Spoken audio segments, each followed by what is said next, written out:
The ship screamed through the atmosphere like a falling star. Zefkal gripped his control panel as warning lights flashed red across his small research vessel. His thin blue fingers shook as he tried to steady the craft, but the navigation system was dead. The asteroid field had torn through his ship's hull like paper. "Computer, emergency landing protocols," he whispered in his native tongue, his large black eyes wide with terror. The computer did not respond. Smoke filled the tiny cabin. Zefkal could barely see through the viewport as green forests rushed up to meet him. This was Kepler 442b, one of the death worlds that his people spoke of in hushed voices. No Thylorian had ever set foot on such a place and lived to tell about it. The ship hit the ground hard. Metal screamed against rock and dirt. Trees snapped like twigs as the vessel carved a deep trench through the forest floor. When it finally stopped, silence fell like a heavy blanket. Zefkal hung upside down in his safety harness, blood trickling from a cut on his forehead. His head pounded and his vision blurred. The gravity here was twice what his body was used to. Every breath felt like lifting weights. He fumbled with the harness release and dropped to what was now the ceiling of his wrecked ship. The air tasted wrong. Too much oxygen. Too many strange chemicals from plants he had never seen before. His lungs burned with each breath. Through the cracked viewport he could see massive trees that stretched up like towers. Everything here was built to kill. Even the plants had thorns and poison. He activated his emergency beacon and checked his supplies. Water for 3 days. Food tablets for 5. His universal translator was damaged but still working. The medical kit was intact. Not much, but it would have to do until rescue came. If rescue came, Zefkal knew the truth. No Thylorian ship would risk landing on a death world to save one researcher. His people were not brave like that. They were smart and careful and stayed far away from places where death waited around every corner. He was going to die here. 3 kilometers away, Staff Sergeant Jake Murphy knelt behind a fallen log and studied the smoke rising from the forest. His tactical display showed the crash site clearly marked in red. "What do you think, Sarge?" Corporal Lisa Brown crawled up beside him, her rifle ready across her arm. "Meteor?" Jake shook his head. "Too controlled. Look at the trajectory. That was a ship trying to land." Private Danny Rodriguez slid down from his observation post in a nearby tree. "No human ships are supposed to be in this sector. Command would have told us." "Maybe it's not human," said Private Amy Clark. She was the youngest of the team, barely 20, but she had good instincts. Jake made his decision. "We check it out. Standard recon formation. Stay alert. Could be hostile." The 4 soldiers moved through the forest like ghosts. They had trained on dozens of worlds like this one. The thick trees and uneven ground did not slow them down. They knew how to step quietly, how to avoid the thorny vines, how to spot the animals that might attack. To them, this was just another day at work. The crash site was easy to find. The ship had torn a long scar through the forest. Trees lay broken and scattered like toys. In the middle of the destruction sat a small silver vessel, no bigger than a cargo truck. Its hull was cracked and bent, but Jake could see it was advanced. Technology. "Definitely not human," Lisa whispered. Through his scope, Jake could see movement inside the ship. Something was alive in there. "Danny, Amy, circle around back. Lisa, you're with me." We go in, slow and careful. Jake approached the ship with his weapon ready but not aimed. First contact protocols were clear. Be ready for anything, but don't shoot unless shot at first. He knocked on the hull with his rifle butt. 3 times pause, 3 times again. "Info, universal sign for peaceful contact," a voice answered from inside. High-pitched and musical, speaking words Jake did not understand.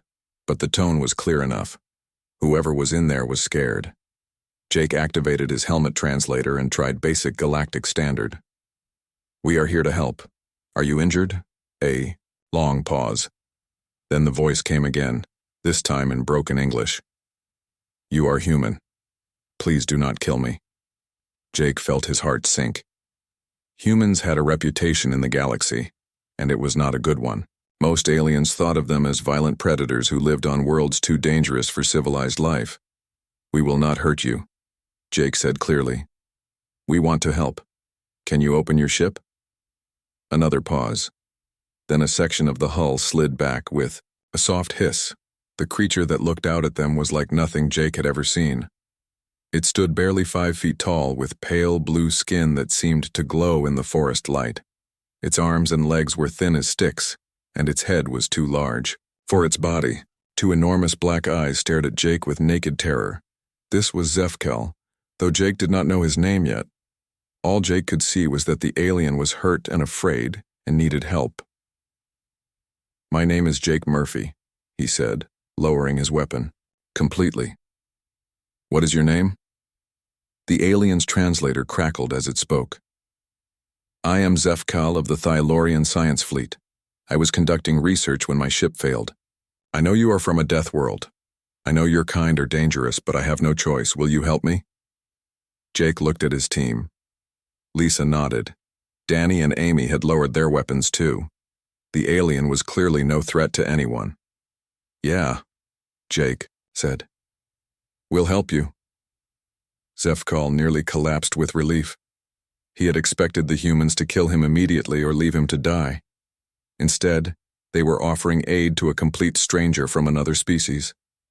Maybe the stories about humans were wrong, or maybe they were about to become much more complicated.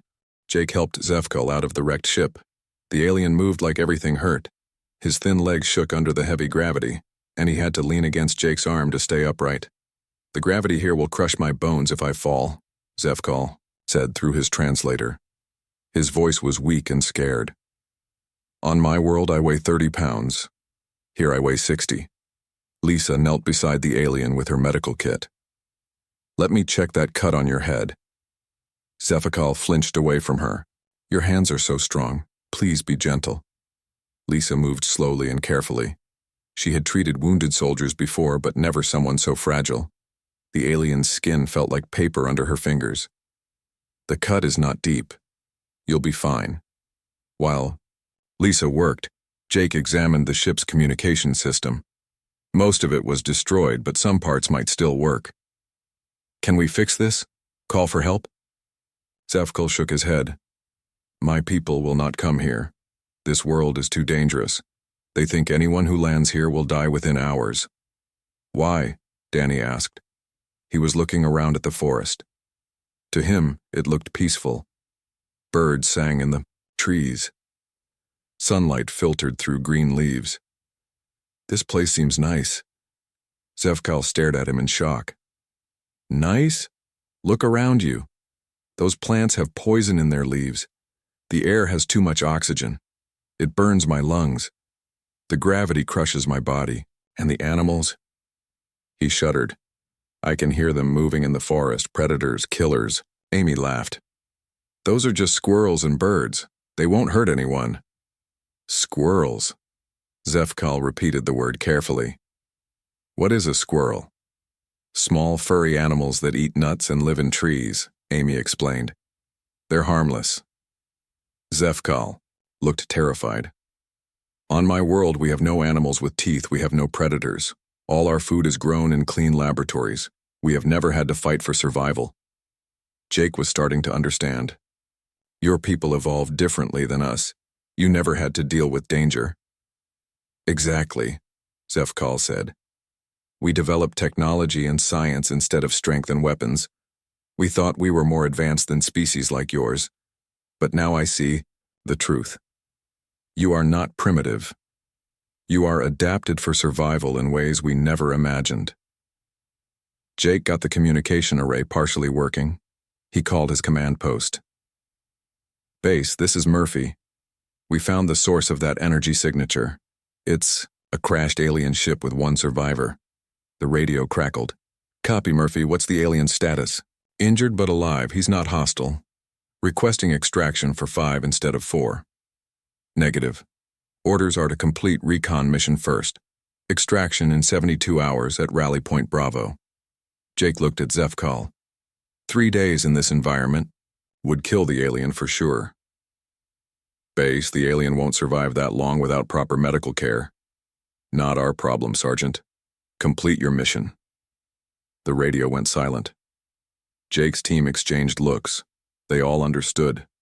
Command wanted them to leave the alien behind. What did they say? Zefkal asked. Jake made a choice. They said we'll take you with us to the pickup point.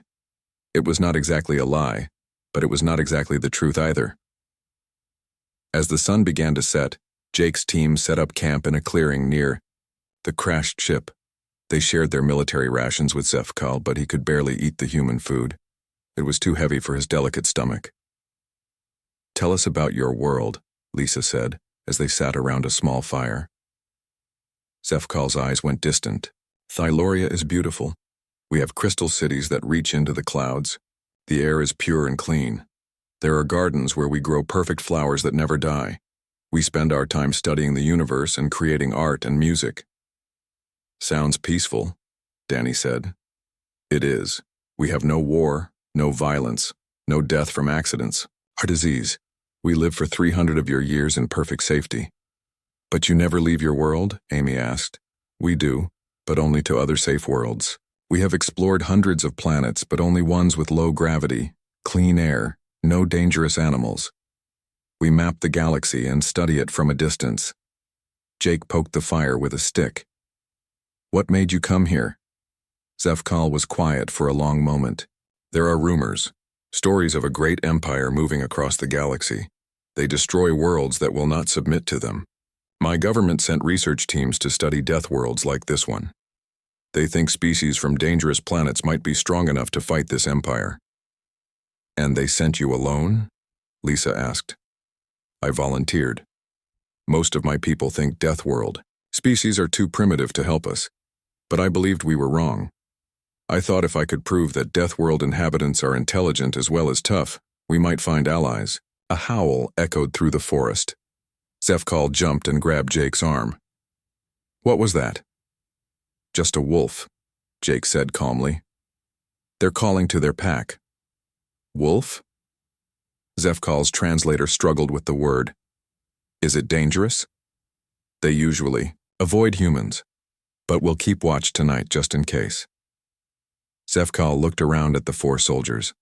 They seemed so calm about sleeping in a forest full of predators. To him, it was like camping in a war zone. I do not understand how you can be so relaxed, he said. Death surrounds us. Jake smiled. Death surrounds everyone, everywhere. The difference is we've learned to live with it instead of hiding from it.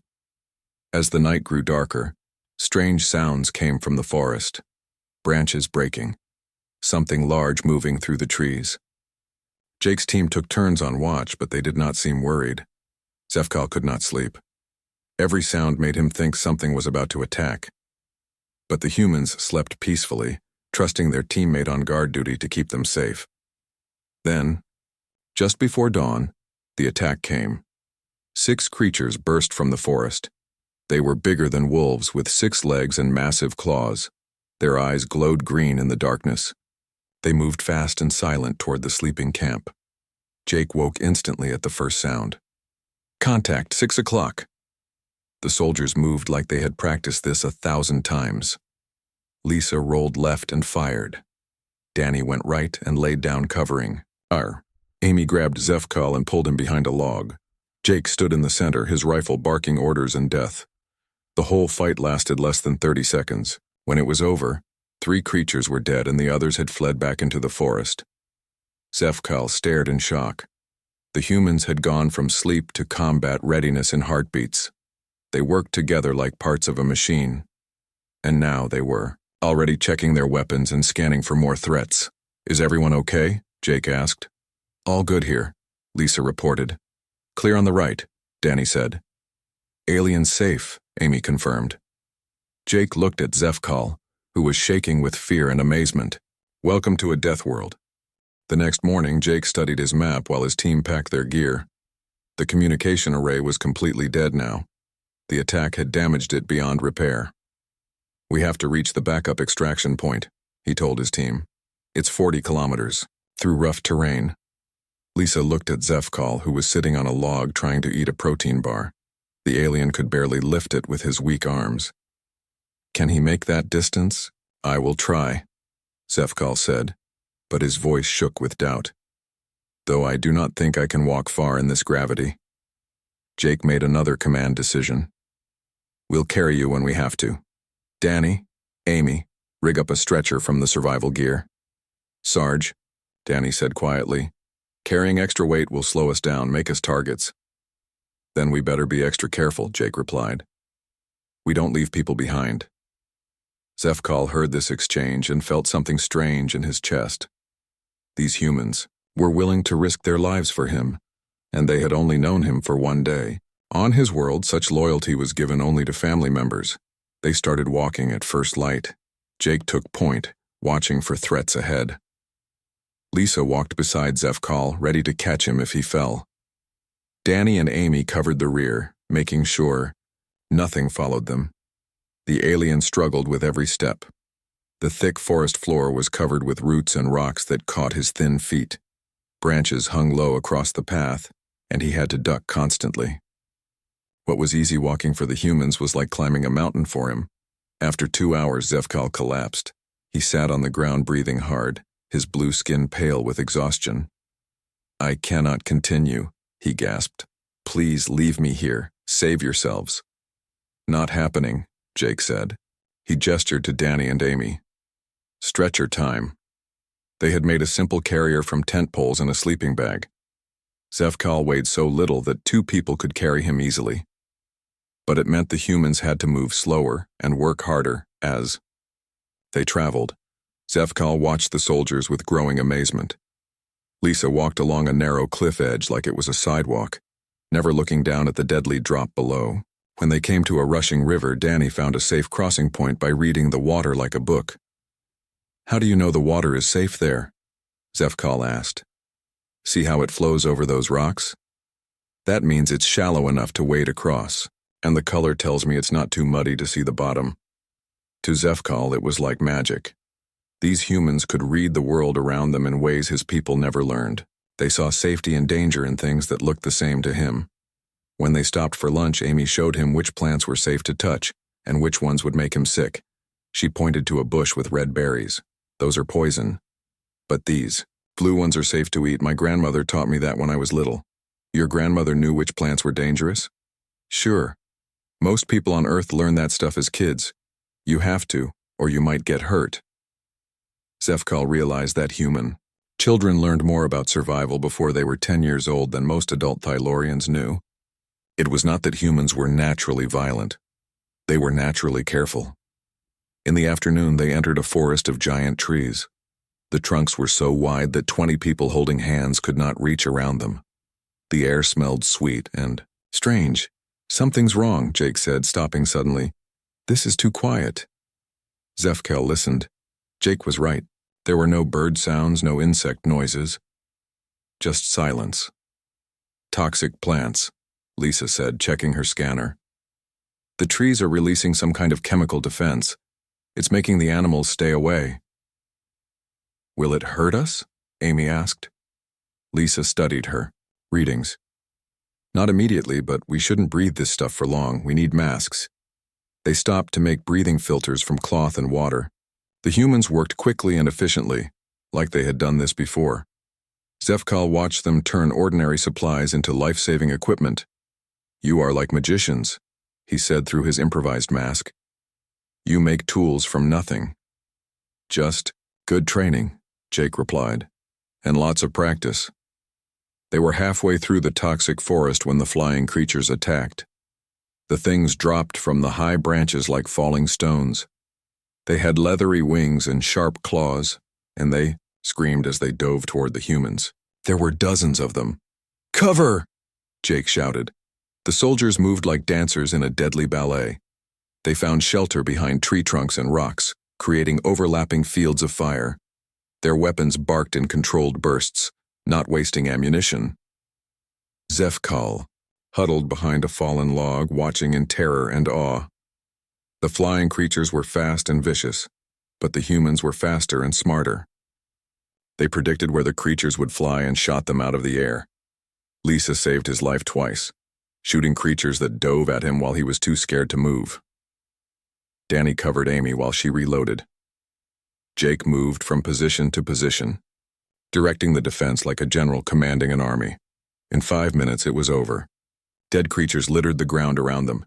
The humans had not lost anyone. "Everyone okay?"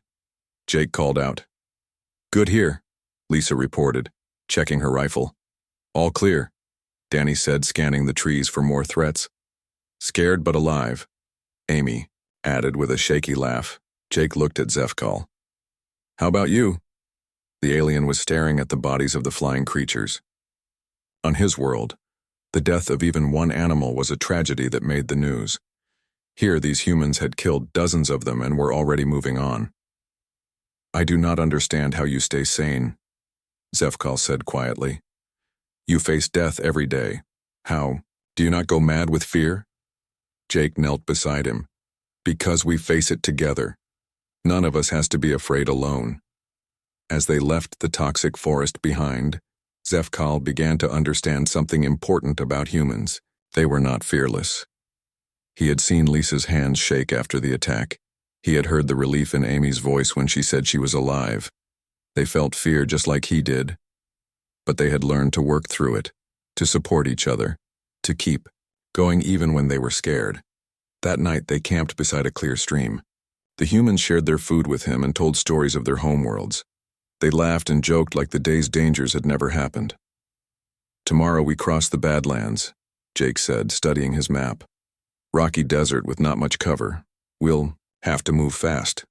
"More danger," Zefkal said. "Always more danger," Lisa agreed. "That's just life." "But we'll get through it," Danny added. "We always do," Amy nodded. Together, Zefkal looked at these 4 humans who had risked everything to help him. They were not the savage Deathworld monsters his people feared. They were something much more dangerous to their enemies and much more valuable as allies. They were hope. The Badlands stretched ahead like a sea of broken rock. Redstone pillars rose from the desert floor like ancient towers. The sun beat down without mercy, and there was no shade anywhere. Jake checked his water supplies. They had enough for 2 days if they were careful. The extraction point was still 20 kilometers away across the hardest terrain yet. "We move during the cooler hours," he decided. "Early morning and evening. Rest during the heat of the day." Zefkal looked terrible. The dry air made his breathing worse, and the heat was draining what little strength he had left. His blue skin had turned almost gray. "I am slowing you down," he said weakly. "You should leave me and complete your mission." Lisa knelt beside him and checked his pulse. It was fast and irregular. "He's getting dehydrated. The heat is killing him." Jake faced a hard choice. His orders were clear: complete the reconnaissance mission and return with intelligence data. The mission was more important than one alien life. Any military court would support his decision to abandon Zefkal. But Jake looked at his team. Lisa was sharing her water with the alien. Danny had given Zefkal his spare shirt to protect him from the sun. Amy was fanning him with a piece of metal from his ship. These were good people. They would never forgive themselves for leaving someone to die, and neither would he. "We stick together," Jake said. "That's final." They rigged a sun shelter from their emergency blankets and waited for evening. While they rested, Zefkal told them more about his mission. "My people are not the only ones who fear the hegemony," he said in a weak voice. "There are dozens of peaceful species across the galaxy. We have formed a loose alliance, but we have no military strength. When the hegemony attacks, we will fall quickly." "How big is this hegemony?" Danny asked. "Hundreds of worlds, millions of ships.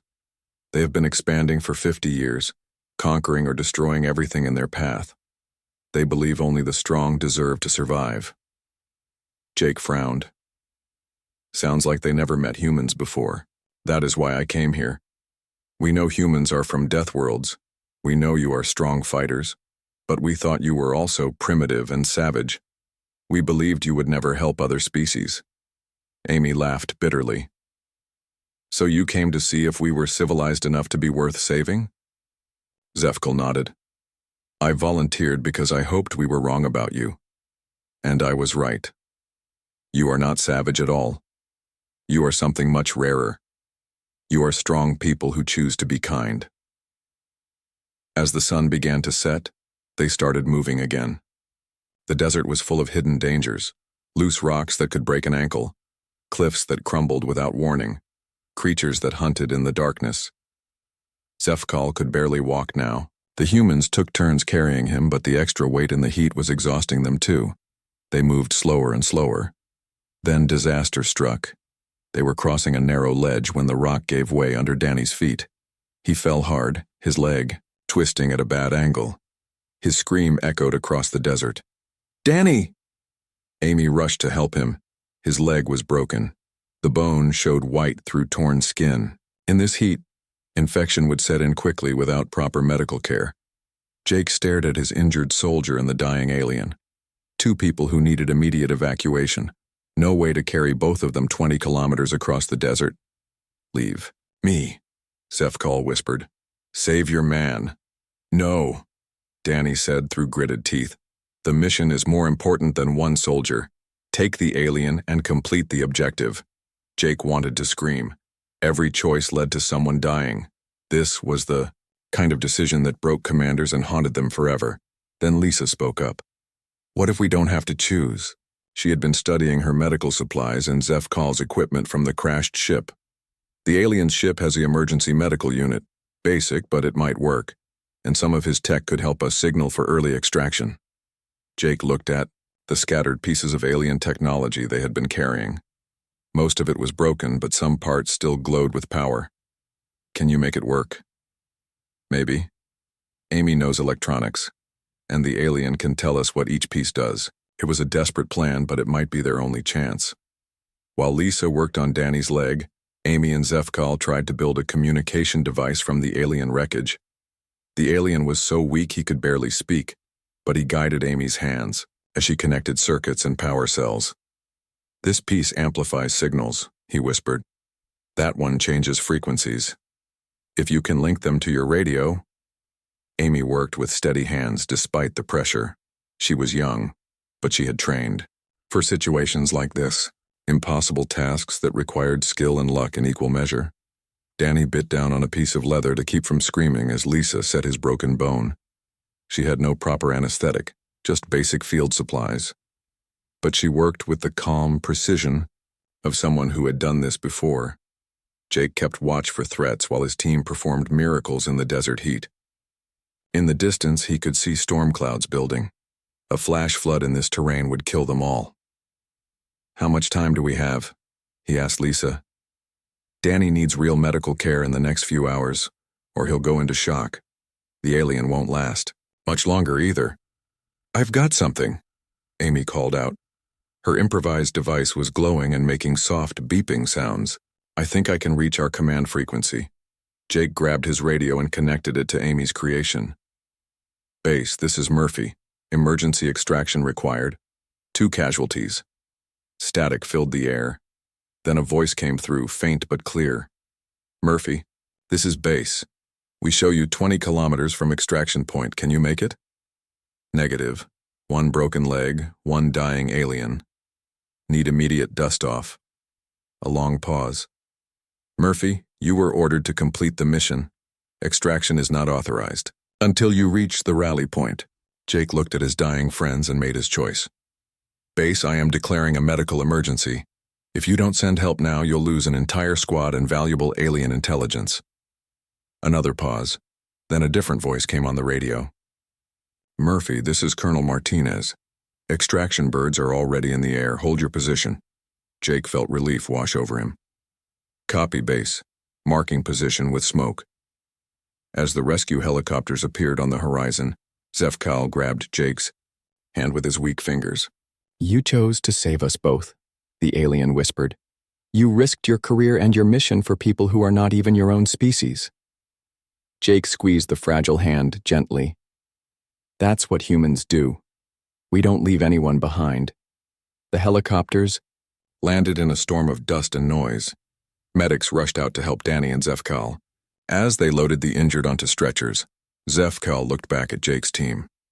"My people need to know about this," he said. "They need to know what humans really are." Jake nodded. "Tell them we're ready to help, but we do things our way." "What way is that?" Jake smiled as the helicopter lifted off toward safety. Together. 3 weeks later, Jake stood in the conference room of the Human Military Command Station. His uniform was crisp and new, with fresh sergeant stripes on his sleeves. Around the table sat generals, scientists, and diplomats from a dozen different species. At the head of the table, Zefkal looked healthier than Jake had ever seen him. The alien wore a special suit that helped him deal with human gravity and atmosphere. His large black eyes were bright with excitement. "The hegemony fleet will reach human space in 6 months, Zefkal said, pointing to a star map. They have already destroyed 3 peaceful worlds in the outer rim. They expect to find primitive fighters who kill each other more than they fight outsiders." General Rodriguez leaned forward. "What do they know about human military capabilities?" "Very little. They think Deathworld species are savage but disorganized. They believe you cannot work together on a large scale." Jake smiled. The hegemony was about to learn how wrong they were. "Tell them about the alliance proposal," General Rodriguez said, to Zefkal. The alien stood carefully and activated a holographic display. 17 species have agreed to join a defensive alliance with humanity. We will share technology, resources, and intelligence. But we need human military leadership and training. A tall insect-like being clicked its mandibles. "My people control the mining worlds. We can provide raw materials for ships and weapons." A floating jellyfish creature pulsed with light. "Our scientists have developed shield technology that can protect entire planets." One by one, the alien representatives offered their contributions. Advanced computers, faster-than-light communication, medical technology that could heal almost any injury. Jake was amazed. Each species had developed incredible abilities, but none of them knew how to fight a war. "What do you need from us?" General Rodriguez asked. Zefkal looked directly at Jake. "We need teachers, people who can show our species how to work together under pressure, how to make hard decisions, how to protect each other." The general nodded. "We can do that. But this alliance has to be a partnership, not humans giving orders to everyone else." "Of course," Zefkal agreed. "We have much to learn from each other." After the meeting, Jake walked with Zefkal through the station's observation deck. Through the massive windows, they could see ships from a dozen worlds docked together. Human cruisers next to Thylorian research vessels, mining barges from the insect worlds alongside the graceful ships of the jellyfish people. "I never imagined this when I found you in that forest," Jake said. Zefkal nodded. "I came to your world expecting to find savages or heroes. Instead, I found something better. I found people who choose to be good even when it is difficult." Danny Rodriguez walked up to them, moving slowly on his healing leg. "The first joint training exercise starts tomorrow. Human Marines working with alien engineers to build defensive positions."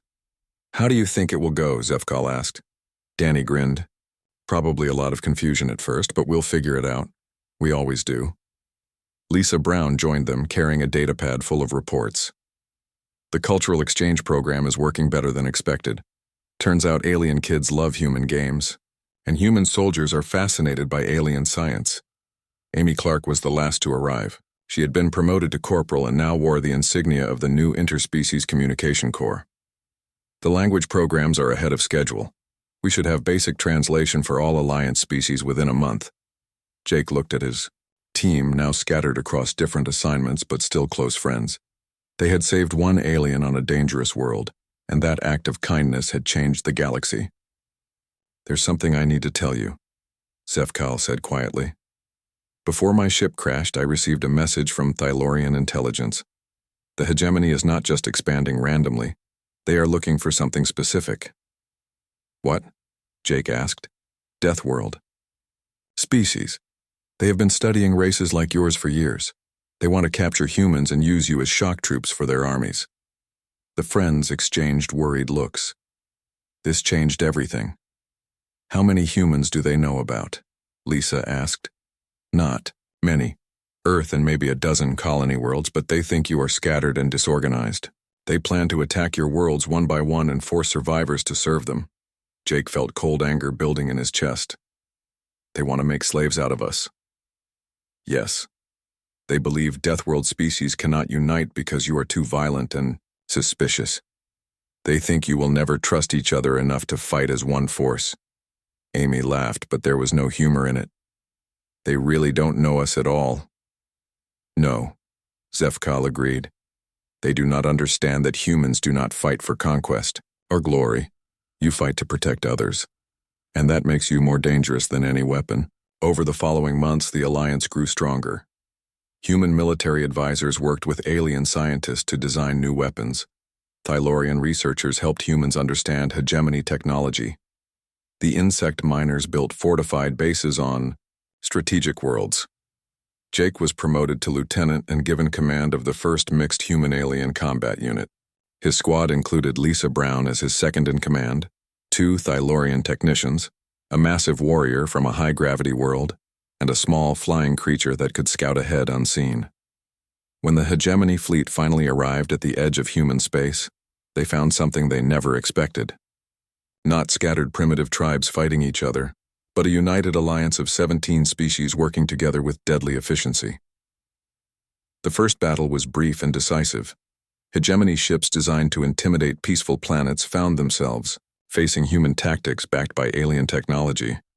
Shield generators protected human fighters as they closed to weapons range.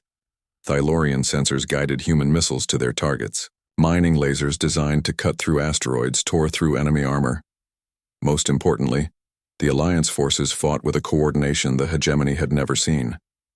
Each species covered the weaknesses of the others. Each victory was shared. By all, Jake stood on the bridge of the Alliance flagship as the surviving hegemony ships retreated. Around him, aliens and humans worked side by side at control stations. In the command chair sat Admiral Chen, a human officer, with Zefkal beside her as chief science advisor. "Status report," Admiral Chen ordered. "Enemy fleet is withdrawing," reported a Thylorian officer. "No Allied ships lost." Jake smiled. The hegemony had come looking for primitive Deathworlders to enslave. Instead, they had found something that terrified them more than any weapon. They had found hope armed with courage, and friendship backed by strength. The galaxy would never be the same. Zefkal turned to Jake. "Thank you for saving my life on that Deathworld." Jake shook his head. "Thank you for showing us we weren't alone." Through the viewport, stars shone on a universe where 17 species stood together against the darkness, and where an act of kindness in a forest had become the foundation of freedom for billions of beings. The real victory was not the battle they had just won, but the family they had built together,